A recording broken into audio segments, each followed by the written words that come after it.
દોસ્તો એક કિસ્સો એવો છે કે જેમના છોકરા છે કોઈને મા બાપ ફાસવવા નથી, તેમનું એની માતાનું મૃત્યુ થઈ જાય છે ને એ રહેશે બહાર બધા લોકો.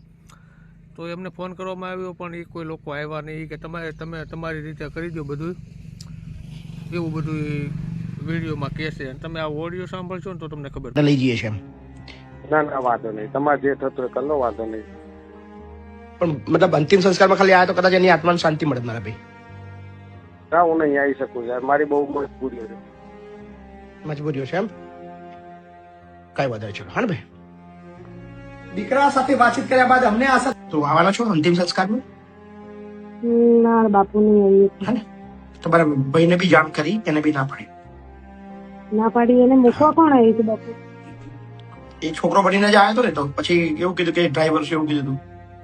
એ નહીં, તો હમણાં તમે સોમવારે છેલ્લો ફોન કર્યો ત્યારે ને તમે એ છોકરો આવ્યો હતો પહેલા પણ મૂકવા આવ્યું હતું. યાદ નહીં કોણ મૂકવા આવ્યા કે કેટલા મહિનાથી છે. તો તમને તો દર અઠવાડિયે કહીએ છીએ કે ભાઈ તબિયત ખરાબ છે, પણ તમારામાંથી કોઈને આવું જ ના હોય તો હું કરી બેઠો. ના બાપુ સોરી, હું તો નહીં આવી શકું. કઈ નથી.